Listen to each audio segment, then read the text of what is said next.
Naramdaman mo na ba yung pakiramdam na parang wala nang pakialam sa'yo yung partner? Yung tipong okay lang sa kanya na masaktan ka niya, okay lang sa kanya na masaktan ka ng ibang tao, okay lang sa kanya na mapaiyak ka, okay lang sa kanya na hindi ka matawagan, okay lang sa kanya na hindi ka mapansin sa loob ng ilang araw, okay lang sa kanya na wala kayong komunikasyon. Naramdaman mo na ba yan? If yes ang sagot mo, saktong-sakto tong video na ginawa ko ngayon para sa iyo. Dahil ang pag-uusapan natin today ay yung mga bagay na pwedeng-pwede at kayang-kaya mong gawin kapag yung taong pinili mo nakakampante na sa'yo. Kung interesado ka malaman kung ano itong mga to, mga kapatid, pag-usapan natin yan. Keep on watching.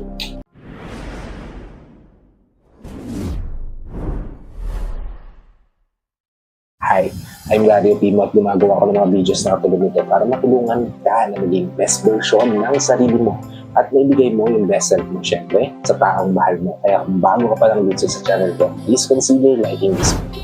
Hit the subscribe button and the notification bell para lagi kang updated sa mga videos na katulad nito. Kaya upload ka natin sa inaharap. Isa sa mga bagay na mahirap lagpasan sa isang relasyon ay yung pagiging kampante natin sa relasyon natin.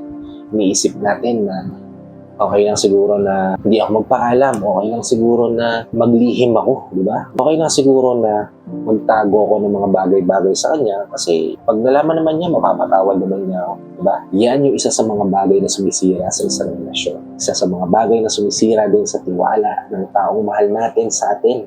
Yung pagiging kampante natin.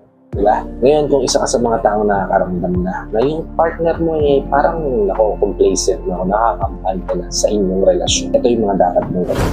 Una, tanungin mo siya kung bakit parang nakakampante na siya. Ngayon, siguro hindi niya aminin yan kung ano yung reason kung bakit nare-relax na siya. Pero kung totoong tao siya, totoong mahal ka niya, magiging open siya sa'yo. Sasabihin niya sa'yo kung ano yung mga bagay na nagiging dahilan kung bakit nagagawa niya sa'yo yung mga bagay na hindi naman niya nagagawa before. Ngayon, habang sinasabi niya itong mga bagay na to, gawin mo yung ikalawang step, makinig ka ng mabuti.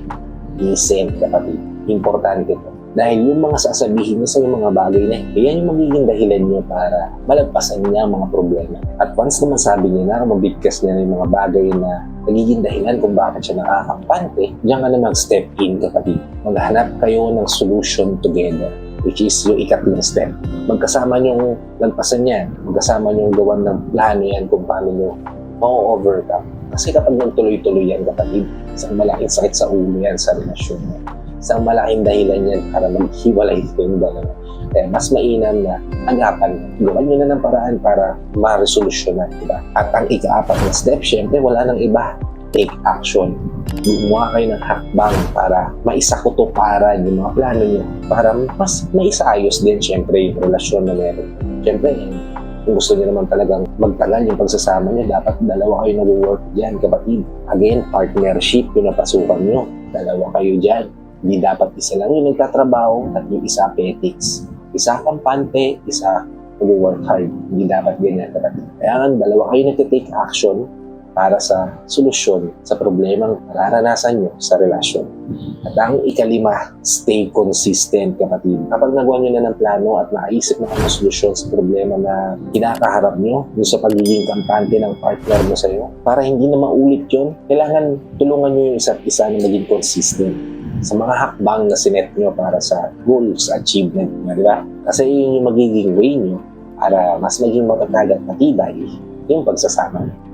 At ang huli, kapatid, last but not least, kung hindi na kayang resolusyonan, hindi na kayang gawa ng paraan, doon ka na magdesisyon kung ano yung tama at dapat mong gawin sa relasyon na meron kayo. Siyempre, sobrang hirap nga naman talaga na yung partner mo ikampante na.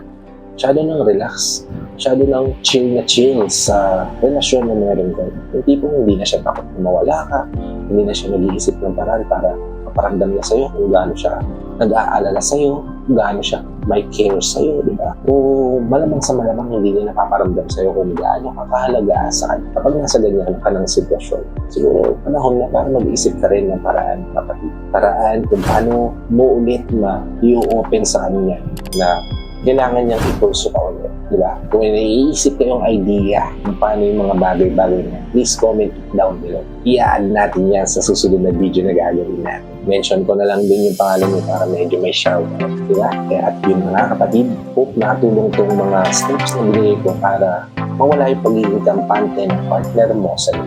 And if nakatulong ka naman, please help me share this to your loved ones. Kapag siguro natin matulungan din ng video na para makatulong na sa kanila.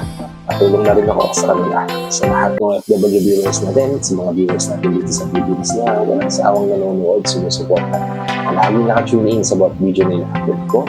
Maraming salamat sa pag-ibig ng panonood. So, bago ka pa lang dito sa channel ko, please consider liking this video. Hit the subscribe button and the notification bell para lagi kang updated sa mga videos na talaga ko na upload pa natin sa inaharap. At nga pala kapatid, kung hindi mo pa na-follow yung Facebook page ko, nandiyan niya sa description section below. Yung Facebook page ko na ginagamit ko ngayon ay yung Kuya G Opimo. Diba? Again, yung Kuya G Opimo ha. Kasi yung Gary Opimo ngayon medyo na-hack tayo kapatid. So hindi ko pa siya na-open. Hindi ko pa nagagawa ng paraan kung paano siya na ibabalik sa akin. Kaya medyo masakit pa sa ulo yan. So, tinatrabaho ko naman na kapatid. So, kung nandun kayo naka-follow, please follow nyo na rin muna ako sa Kuya Gary. Ha? So, kita-kita tayo din kapatid. Ingat ka dyan palagi. May God bless you always. Peace. Whenever your heart is broken